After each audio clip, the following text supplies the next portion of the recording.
කන්‍යා ලග්නයේ ඔබට සුබ දවසක් ප්‍රාර්ථනා කර සිටිනවා. ඉතින් අද දවසේ ඔබට ඊටාම වැදගත් වීඩියෝ එකක් තමයි මම අරගෙන අවිල්ලා තියෙන්නේ. ඒ නිසා වීඩියෝ එක අවසානයේ දක්වා රැඳී සිටින්න කියලා ආරාධනා කරනවා. හේතුව තමයි 2026 අවුරුද්දේ සිදුවෙන ප්‍රබලතම ග්‍රහ මාරුවීම. ඒ කියන්නේ ගුරු ග්‍රහයාගේ මාරුවීම පිළිබඳව කතා කරන්න සහ කන්‍යා ලග්නයේ කේන්ද්‍ර සටහනට මේ ගුරු මාරුව කොච්චර දුරට බලපෑම් ඇති කරනවද සහ ඔබට මොන වගේ සුබ ප්‍රතිඵලද ගෙනල්ලා දෙන්නේ කියන කාරණය පිළිබඳව කතා කරන්න තමයි අද දවසේ මේ වීඩියෝ එක මම ඔබ වෙත රැගෙන එන්නේ. ඉතින් මේ වීඩියෝ එකේ තියෙන විශේෂත්වය තමයි ඇත්තටම මම මේ සියලු පලාපල විස්තර ඔබ වෙත රැගෙන එන්නේ වසර ගණනාවක් තිස්සේ මා කේන්දර පරීක්ෂා කිරීම තුලින්ම ලබාගත් මගේ දැනුම සහ අත්දැකීම් වලින් ඒ නිසා බොහොම නිවැරදි පලාපල විස්තරයක් තමයි ඔබ වෙත රැගෙන එන්නේ. ඒ වගේම තමයි වීඩියෝ එක අවසානයේ දක්වා රැඳී සිටියොත් ඔබට තවත් විශේෂ කාරණාවක් පිළිබඳව දැනගන්නත් ලැබෙනවා. ඒ වගේම තමයි මේ ගුරු මාරුව කන්‍යා ලග්නීමයන්ට ඊටාම ඒ කියන්නේ ප්‍රබල ග්‍රහ මාරුවක් වෙනවා. ඒ ප්‍රබලත්වයට හේතුව තමයි ඔබේ කේන්ද්‍ර සටහනේ 10 වෙන්නෙන් 11 වෙන්නට තමයි මේ ගුරු ග්‍රහයගේ මාරුවීම සිද්ධ වෙන්නේ. ඉතින් 10 වෙන්නෙන් 11 වෙන්නට මාරු වෙනවා කියලා කියන්නේ ඇත්තටම කියනවා නම් මම විශ්වාස කරනවා කන්‍යා ලග්නීමයන්ට මේ ගුරුගේ ග්‍රහ මාරුවීම තුල ඔබේ ආදායම් වැඩි වෙනවා, ඔබේ බලාපොරොත්තු ඉෂ්ට වෙනවා, ඔබට කියාගන්න බැරි තරම් වෙනසක් ඇති වෙනවා. ඉතින් මේ ගුරු මාරුව තවත් විශේෂත්වයක් තියෙනවා.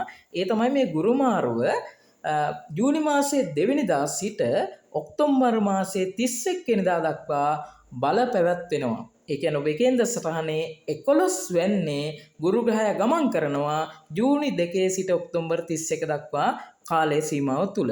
ඉතින් මාස 5කට ආසන්න කාල සීමාවක්. ඉතින් ඒ නිසා බොහෝම සුවිශේෂී ග්‍රහ මාරුවීමක් තමයි මේ ගුරුගේ ග්‍රහ මාරුවීම. ඒ නිසා අනිත් ග්‍රහ මාරුවීම වගේ නෙමෙයි මේ ගුරු ග්‍රහය මාරු වෙන්නේ අනික කාලයකට පසුව. ඉතින් ඒ නිසා ඔබට මේ වීඩියෝ එක බොහොම වැදගත් වෙයි. මම ඉල්ලා සිටිනවා නැවත අවසානයේ දක්වා රැඳී සිටින්න. ඔබට සියලු කාරණා පිළිබඳව පැහැදිලි අවබෝධයක් මේ වීඩියෝ එකේ අවසානයේදී අනිවාර්යෙන්ම දැනගන්න ලැබෙනවා. මම මුලින්ම කතා කරන්න බලාපොරොත්තු වෙන්නේ මේ ගුරු ග්‍රහයගේ මාරුවීම තුල ඔබේ ආදායම් වලට මොන වගේ බලපෑමක්ද ඇති වෙන්නේ කියන කාරණේ. ඉතින් මම කලිනුත් සඳහන් කරා ඔබේ කේන්ද්‍ර සටහනේ 10 වෙන්නේ 11 වෙනිදාට තමයි ගුරු ග්‍රහය මාරු වෙන්නේ. ඉතින් 11 වෙනි කියන්නෙම ලාභ ගැන ආදායම් මාර්ග ගැන කතා කරන තැන. ඉතින් ඒ නිසා ඔබට මේ ගුරු ග්‍රහයගේ මාරුවීම ආදායම් ලැබීම සම්බන්ධයෙන් සුබ ප්‍රතිඵල උදා කරනවා කාලයකට පසුව. මම මේ කාලයකට පසුව කියන වචනය ඇත්තටම පාවිච්චි කරන්නේ මෙන්න මේ කාරණාව නිසා ගුරු ග්‍රහය 11 වෙනිදාට මාරු වීම තුල ඔබට අතපසු වෙලා තිබුණ වැඩ නැවත ආරම්භ කරන්න අවස්ථාව ලැබෙනවා. ඒ කියන්නේ ඔබ අතරමඟ නවත්තලා තිබුණ ඔබේ ආදායම් මාර්ගයක් වෙන්න පුළුවන්, ව්‍යාපාරයක් වෙන්න පුළුවන්. ඔබට නැවත පටන් ගන්න ශක්තිය ලැබෙනවා. නැවත පටන් ගන්න ඔබට අවස්ථාව ලැබෙනවා. ඒ විතරක් නෙමේ ඔබ දීර්ඝ කාලයක් තිස්සේ යම්සි දෙයක් හිතාගෙන හිටියානම් කරන්න අන්න ඒ බලාපොරොත්තු ඔබට ඉෂ්ට කරගන්න ශක්තිය ලැබෙනවා. ඒ වගේම ඒ දේවල් ඔබට හිතා ගන්නවත් බැරි විදිහට ඉටු වෙන්න පටන් ගන්නවා. ඒ කියන්නේ ටිකෙන් ටික ඔබට දැනෙන්න පටන් ගන්නවා ඔබේ බලාපොරොත්තු අරමුණු ඉෂ්ට වෙනවා කියන කාරණේ. ඉතින් ඒ නිසා මේ ගුරු ග්‍රහයගේ මාරුවීම ඔබට ආදායම් මාර්ග උදා කරන අතපසු වෙලා තිබුණ වැඩ කටයුතු නැවත ආරම්භ කරන්න අවස්ථාව ලැබෙන ඊටාම සුබ ග්‍රහ මාරුවීමක් විදිහට තමයි සලකන්න පුළුවන් වෙන්නේ. ඉතින් මේ නිසා මම කන්‍යා ලග්නීමයන්ගේ ඉල්ලා සිටිනවා මේ වෙලාවේ ඔබට මේ වෙලාවේ හැකියාව තියෙනවා ඔබේ ආදායම් මාර්ග වර්ධනය කරගන්න. ඔබ දැනට රැකියාවක් පමණක්ම කරන කෙනෙක් නම් එකම රැකියාව අවස්ථාවේ විතරක් රැඳී සිටින්න එපා. රැකියාවක් ඔබට තව වතාවක් කරන්න බැරි වෙයි. නමුත් ඔබට රැකියාව කරන අතරතුර තවත් ආදායම් මාර්ගයක් හදාගන්න පුළුවන්. ඒ කියන්නේ තමන්ගෙම කියලා පොඩි හරි ව්‍යාපාර කටයුත්තක් පටන් ගන්න. ඔබට දැනුම තියෙන, ඔබට හැකියාව තියෙන, දක්ෂතාවයේ තියෙන ශේෂ්ත්‍රය මුලින්ම තෝරගන්න. ඒ තෝරා ගැනීම තුළ ඔබ මුලින්ම කරන්න ඕනේ පළවෙනි පියවර තබන්න. ඒකට ඔබට පවුලේ අයගෙන් සහයෝගය මේ වෙලාවේ ලබා ගන්න පුළුවන්. මොකද ගුරු ග්‍රහය 11 වෙනිදාට යනවා කියලා කියන්නේ ඔබට පවුලේ අයගෙන් සහයෝගය ලැබෙන කාලයක් වෙනවා. ඒ නිසා හැමෝගෙම සහයෝගය ඇතුව ඔබට මේ වෙලාවේ පුළුවන් තමන්ගෙම කියලා ව්‍යාපාර කටයුත්තක් පටන් ගන්න.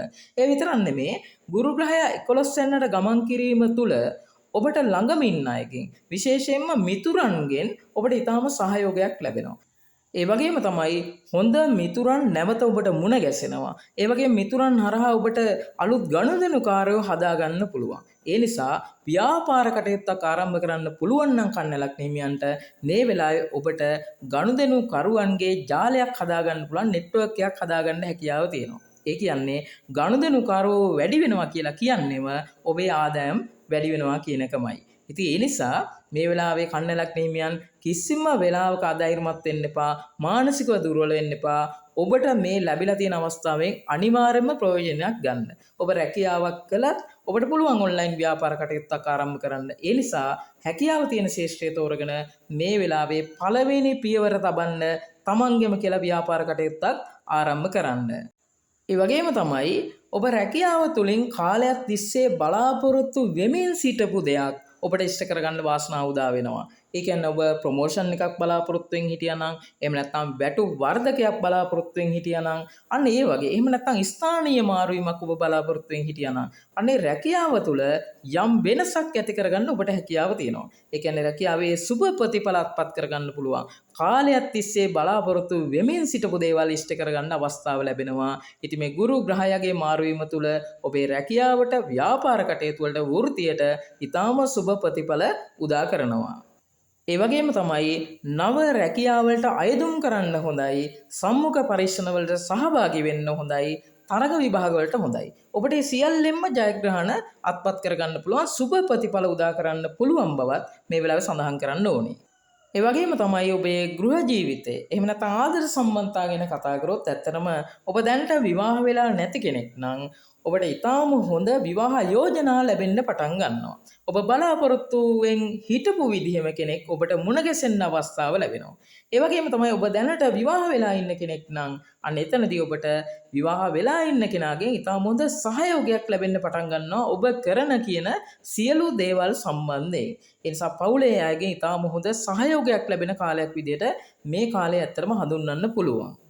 ඒ වගේම තමයි මේ ගුරු ග්‍රහයා ගමන් කරන කාල සීමාව තුල 11 වෙන්නේ, ඒ කියන්නේ ඔක්තෝබර් 31ට කලින් ඔබට පවුලේ යම්සි උත්සවයකට සහභාගී වෙන්න අවස්ථාව උදා වෙනවා.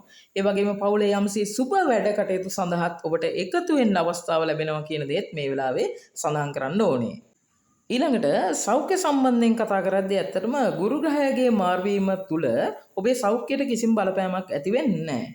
නමුත් ජූනි මාසේ ලග්න පලාඵල විස්තරය, මගේ පලාඵල විස්තරය ඔබට තව දින කිහිපයකින් අහන්න පුළුවන්. ඔබ ඒක අනිවාර්යෙන්ම අහන්න. මොකද අනිකුත් ග්‍රහ පීඨීම් එක්ක සෞඛ්‍යයට යම් යම් බලපෑම් ඇති වෙනවා. ඉතින් ඒ සම්බන්ධයෙන් ඔබට විස්තරාත්මක දේවල් මගේ ලග්න පලාඵල විස්තරයෙන්, ජූනි මාසේ ලග්න පලාඵල විස්තරයෙන් ඔබට දැනගන්න හැකියාව තියෙනවා. මම මෙතනදී කතා කරන්නේ ගුරු ග්‍රහයාගේ මාරුවීමෙන් ඔබට ලැබෙන ප්‍රතිඵල ගැන විතරයි. ඊළඟට මේ ගුරු ග්‍රහයාගේ මාරුවීම තුල ඔබ සමහර දේවල් ගැන ඇත්තටම සැලකිලිමත් වෙන්න ඕනේ. මම මේ කරුණු කාරණා පැහැදිලි කරන්නම්. ඔබ මේ ටික හරියට අවබෝධ කරගන්න. පළවෙනි කාරණාව තමයි ගුරු ග්‍රහය 11 වෙනිට ගමන් කරද්දී මම කලිනුත් සඳහන් කරා ඔබට ආදායම් මාර්ග ඒ කියන්නේ ලැබෙන්න පටන් ගන්නවා. ඔබට යාළුවන්ගෙන් වෙන්න පුළුවන්, හිතවත් අයගෙන් වෙන්න පුළුවන්. මෙන්න මේ විදිහට මුදල් උපයන්න පුළුවන් කියලා ආදායම් මාර්ග ඔබට හඳුන්වලා දෙනවා. ඉතින් මේ හඳුන්වලා දෙන හැම ආදායම් මාර්ගයක්ම සුබ ප්‍රතිඵල ගෙනල්ලා දෙන්නේ නැහැ. සමහර ආයෝජන මාර්ග තියෙනවා ඔබට තියෙන මුදලුත් අහිමි කරන. ඉතින් ඒ නිසා අධික විශ්වාසයෙන් කිසිම තැනක මුදල් මුලින්ම ආයෝජනය කරන්න යන්න එපා. ඔබ කිසියම් තැනක මුදල් ආයෝජනය කරනවා නම් ඔබට යම්සි ලාභයක් එතනින් ලැබෙනවාද කියන කාරණය හරියට අවබෝධ කරගෙන තමයි ඔබ එතන මුදල් ආයෝජනය කරන්න ඕනේ. මෙතනදී මේ ගුරු ග්‍රහය 11 වෙනිට ගමන් කිරීම තුළ ආදායම් මාර්ග වැඩි වෙනවා, මුදල් එන්න පටන් ගන්නවා. නමුත් ඔබ ඒ ගැන සැලකිලිමත් වෙන්න ඕනේ. ඒ කියන්නේ වංචනික දේවල් වලට ඔබ අහු වෙන්න පුළුවන්. ඒ නිසා කිසියම් තැනක මුදල් ආයෝජනය කරනවා නම්, කිසියම් කෙනෙක්ට මුදල් ණයට දෙනවා නම් ඔබ අනිවාර්යයෙන්ම සැලකිලිමත් වෙන්න ඕනේ. ඒ මුදල් ඔබට ආපසු ලැබෙනවා කියන ඒ විශ්වාසය, අවබෝධය තියෙනවා නම් විතරක්ම මුදල් ආයෝජනය කරන්න. එහෙම නැත්නම් හොඳම දේ තමයි ඇත්තටම තමන්ගෙම කියලා ව්‍යාපාර කටයුත්තක් ආරම්භ කරන එක. මොකද එතනදී තමන්ට මුදල අහිමි වුණත් තමන්ට ඒ ගැන දුක් වෙන්න දෙයක් නැහැ. මොකද ඔබ වංචාවකට අහු වෙලා නැහැ. ඒ නිසා ඔබ ඒ ගැන සැලකිලිමත් වෙන්න. නමුත් මම පැහැදිලිවම කියනවා ගුරු ග්‍රහය 11 වෙනිට ගමන් කිරීම තුළ ඔබ ඔබේ ව්‍යාපාර කටයුත්තක් ආරම්භ කරනවා නම් කිසිම විටක ඔබට පාඩුවක් සිද්ධ වෙන්නේ නැහැ. ඔබට අලාභ සිද්ධ වෙන්නේ නැහැ. හැබැයි ඔබට පුළුවන් දේ ඔබ කරන්න ඕනේ. ඔබට බැරි දේ පටන් ගන්න එපා. ඔබට දැනුම තියෙන, ඔබට අත්දැකීම් තියෙන ශ්‍රේෂ්ඨය ඔබ අනිවාර්යයෙන්ම තෝරාගත යුතුමයි. ඒ වගේම මම ඔබට සඳහන් කරා මේ ගුරු ග්‍රහය 11 වෙනිට ගමන් කිරීම තුළ ඔබට අලුත් යාළුවෝ මුණ ගැසෙනවා. ඒ වගේම පරණ යාළුවන්ගෙනුත් ඔබට වාසි උදා වෙනවා, ප්‍රයෝජන ලැබෙන්න පටන් ගන්නවා. ඉතින් ඒ වගේ තමයි මෙතනදී ඔබ සැලකිලිමත් වෙන්න ඕනේ. යාළුවන් නිසාම ඔබ යම්සි කරදර වලට පැටලෙන්න පුළුවන්. ඒ නිසා බොහොම විශ්වාසදායක යාළුවන්ව ආශ්‍රය කරන්න ඕනේ. ඒ වගේම තමයි යාළුවෝ නිසාම අත්‍යවශ්‍ය නොවන වියදම් වලට මුහුණ දෙන්න සිද්ධ වෙයි. ඒ නිසා වියදම් ගැන සැලකිලිමත් වෙන්න. ඔබට අදාළ නැති අනවශ්‍ය වියදම් වල ඔබ යෙදෙන්න එපා. ඒ කියන්නේ වියදම් ගැන අනිවාර්යයෙන්ම සැලකිලිමත් වෙන්න. නැත්නම් ඔබට තියෙන මුදල් යම්සි දේවල් නිසා ඔබට අහිමි වෙන්න පුළුවන්. ඒ වගේම තමයි ගුරු ග්‍රහය 11 වෙනිට මාරු වීම තුල ආදායම් මාර්ග කීපයක්ම ඔබට ලැබෙන්න පුළුවන්. ඒ ආදායම් මාර්ග කීපය ඔස්සේම ඔබ මුදල් උපයන්න පටන් ගන්න පුළුවන්. හැබැයි මෙතනදී ඔබ මතක තබා ගන්න ඔබේ කැපැසිටි එක අනුව, ඔබේ ධාරිතාවය අනුව තමයි ඔබ ආදායම් මාර්ග තෝරගන්න ඕනේ. ඔබට දරා ගන්න පුළුවන් මට්ටමේ ආදායම් මාර්ග කීපයක් ඔස්සේ තමයි ඔබ ආදායම් උපයන්න ඕනේ. එහෙම නැති වුණොත් ඔබේ මානසික නිදහස නැති වෙනවා, ස්ට්‍රෙස් එක අනිවාර්යෙන් වැඩි වෙනවා. මානසික ආතතිය වැඩි වෙනවා. ඒ තුල ඔබට වෙන්නේ එක වැඩක්වත් හරියට කරගන්න වෙන්නේ නැහැ. ඒ නිසා වැඩ කීපයක් එකවර කරන කෙනෙක් නම්, කන්නලක් නිහිමියෙක් නම් ඔබ ඒ ගැනත් අනිවාර්යෙන්ම සැලකිලිමත් විය යුතුමයි. ඉතින් මේ ගුරු ග්‍රහයගේ මාරුවීම තුළ ඔබට මෙන්න මේ වගේ සුබ ප්‍රතිඵල උදා වෙනවා. ඒ වගේම සැලකිලිමත් වෙන්න ඕන කරුණු කාරණා මම පැහැදිලි කරලා තියෙනවා. ඉතින් ඒ විදිහට හරියාකාරව මේ මාස 5කට ආසන්න කාල සීමාව ඔබට ගත කරන්න පුළුවන්. හරි සැලසුමක් එක්ක ඔබට යන්න පුළුවන් නම්, හරි සැලසුමක් එක්ක කටයුතු කරගන්න පුළුවන් නම් ඇත්තටම කන්නලක් නිහිමියන්ට තමයි මේ ගුරු මාරුවීමේ හොඳම ප්‍රතිඵල ලබා ගන්න පුළුවන්. මොකද ඔබේ කේන්ද්‍ර සටහනට තමයි මේ ගුරු ග්‍රහය 11 වෙනිට ගමන් කරන්නේ. ඉතින් ඒ නිසා ආදායම් මාර්ග වැඩි කරගෙන තවදුරටත් ආදායම් උපයලා ඔබේ කාලයක් තිස්සේ හිතේ තිබුණ බලාපොරොත්තු ඉෂ්ට කරගන්න පුළුවන්. ඊටාම සුබ ග්‍රහ මාරුවීමක් තමයි මේ සිද්ධ වෙන්නේ. ඉතින් මේකෙන් අනිවාර්යයෙන්ම ප්‍රයෝජනයක් ගන්න.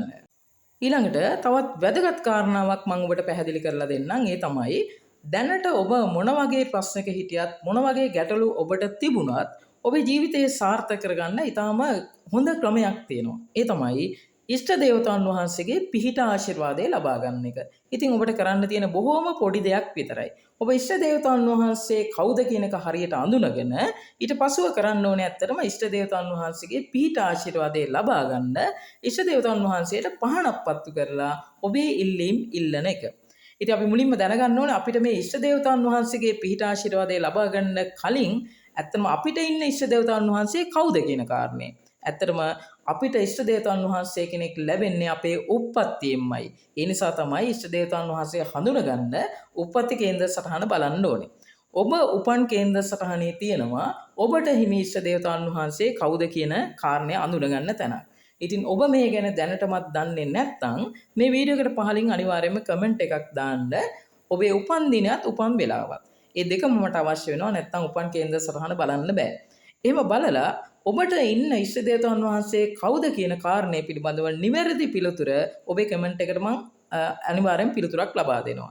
ඒ පිළිතුර ලබා ගත්තට පසු ඔබ කරන්න ඕනේ සෑම උදෑසනකම අවදි වෙලා විශ්ව මාතාවට ස්තුති කරලා ඔබ අදහන ආගම අදහලා ඊට පස්සේ ඉෂ්ට දේවතාවුන් වහන්සේට පහනක් පත්තු කරන්න. ඔබට හැකියාව තියෙනවා නම් ඉර නැගෙන්න පෙර මේ දේ කරන්න.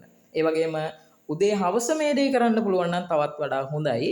කොහොමුණත් ඉෂ්ට දේවතාවුන් වහන්සේට පහනක් පත්තු කරලා ඔබ කරන්න ඕනේ ඔබට තියෙන ප්‍රශ්න ගැටලු ඉෂ්ට දේවතාවුන් වහන්සේට කියන්න. ඔබේ අරමුණු බලාපොරොත්තු ඉෂ්ට දේවතාවුන් වහන්සේට කියන්න.